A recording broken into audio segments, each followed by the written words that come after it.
Well, this season finale of Invincible wasn't nearly as depressing as the last freaking episode, but, I'm still experiencing a little bit of trauma. Sadly, however, it's not yet noon. I just woke up this morning and watched the episode, so I can't make a drink yet, because although some people operate by the laws of it's 5 o'clock somewhere, I'm not like that. And some people do wait until 5. I'm not like that either. I'm the kind of guy that's like my dad, Once it's 12 o'clock, it's beer time. And it's not 12 o'clock yet, so.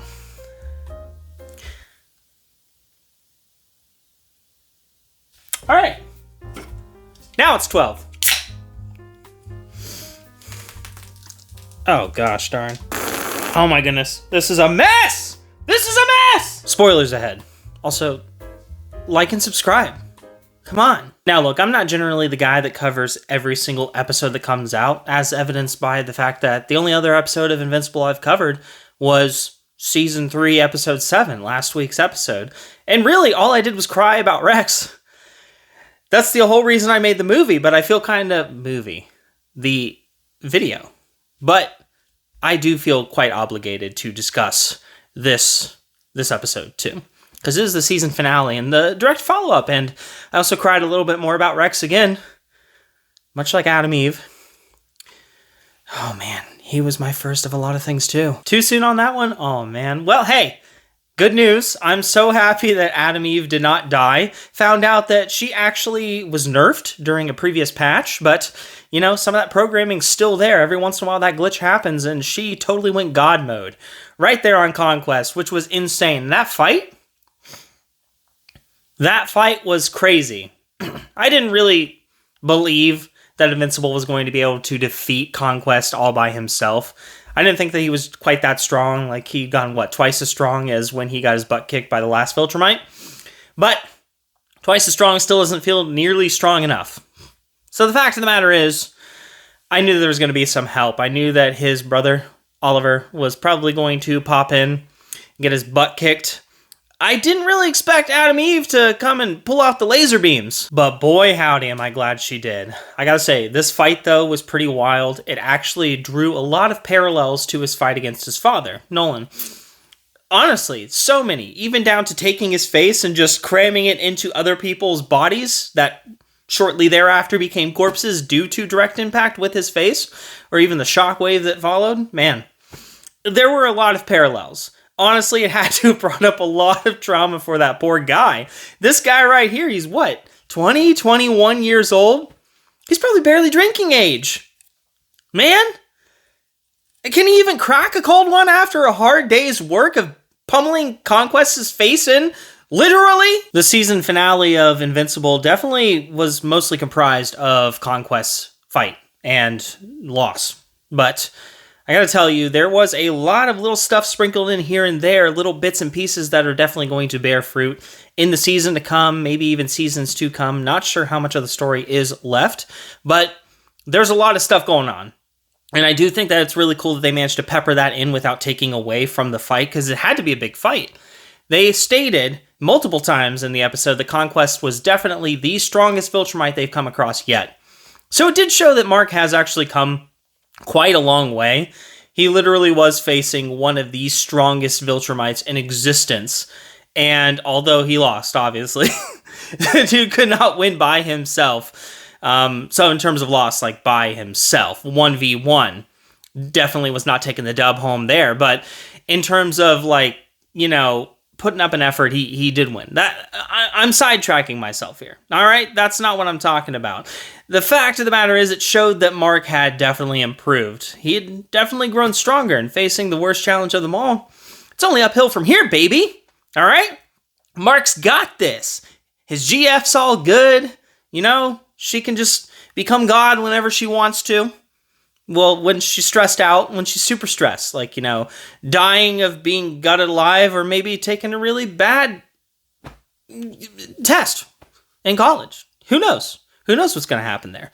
But they still managed to get us a good amount of info, stuff for us to mull over while we wait for the next season, which hopefully shouldn't be too long. I think their animation speeds are pretty well topped off. They're coming out with seasons at a regular rate, so I'm hoping for about a year before we get more Invincible. But A lot to cover there. There's so much to cover, and I hit my hand off of my toddler's light bright that's right next to here. It's off camera. You can't see it. You're going to have to take one. I'll show you. It's here. It's right here. It's real, okay? Take that. All you doubters out there. Oh man, I stepped in that puddle. They're reanimating the corpses of the alternate reality Invincibles they managed to catch. The ones they caught and killed. That's right. They're using that wannabe Nazi scientist to reanimate them and basically make them into freaking tanks.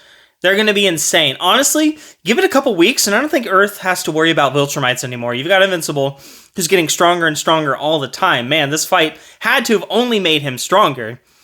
You're going to have, 4 to 6 alternate reality Invincibles that have been reanimated? Hopefully that doesn't go awry. What's the worst thing that could possibly happen with that, right? Yeah. I mean, the fact of the matter is they are only half human, so maybe the physiology isn't there. You know what? We're not going to worry about the implications. We're going to assume that it's all right. And if it ends up not all right, it'll be twice as tragic. I'm so excited for that. In addition to that, we've got... What's his name? I don't remember his name. I'm going to call him Invincible Mr. Krabs, because they're voiced by the same person. And he's over there doing some, satanic summonings, which is kind of silly, like he's in hell. Could just go over and say hi or something like that. Really, guy? But the big bombshell to me by far is the fact that Conquest isn't even dead. And that one right there is a no-brainer on how that's going to end. Okay? The reanimated corpses thing, maybe that'll go right, maybe that'll go wrong, only time will tell. Conquest being alive, no, Cecil, what are you doing, man? He's just sitting here thinking, gee, literally nothing we've ever done to try and stop these Viltrumites has ever worked, ever. So let's take the strongest Viltrumite we've ever seen and try something against him, just to hold him in place. I'm sure it'll go just fine. No, it's not. That's not going to go fine. This freaking light bright! It's obviously not going to go well. So why are we doing it? Why, Cecil? What's wrong with you?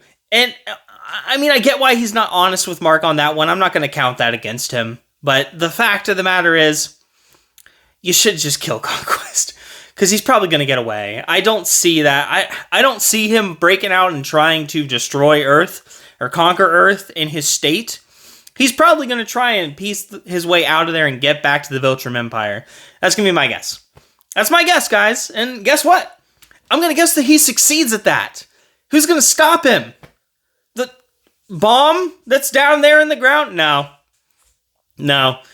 That thing is more likely to probably set off a super volcano. They're probably going to have Yellowstone just pop off while he escapes because of the explosion. That's going to be the extent of what happens. What good's that going to do? But the answers to all that's just something that we're going to have to wait for in Season 4. Or you could read the comics. It's an Attack on Titan situation. You could just read the whole comic and know the ending right now. And then make clever little things. Or you could read the books of Game of Thrones and then do the little bits right there where you're bragging that you know what's going to happen already. But I'm not going to do it. All right? So don't you go spoiling it for me, please. But let me know what you guys think in the comments, Tell me your thoughts. What do you think is going to happen in the next season? What do you think about what happened this season? Is it crazy enough for you? I got to tell you, it is definitely one of my it is an animated series of all time.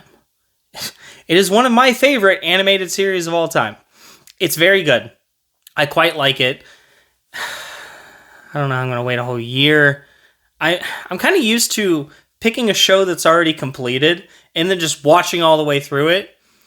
Or at the very least, it has above 1,000 episodes, like One Piece, where I can take a long time trying to watch through it and still inevitably get to the point where I'm caught up and waiting for more. I'm almost there. I'm not quite there. The hiatus is almost done, and thankfully I'm still in the Wano arc, so I got a little bit there. But hey, that's it. All right? That's the video. I'm going to drink some more, so I'll catch you in the next one. Bye.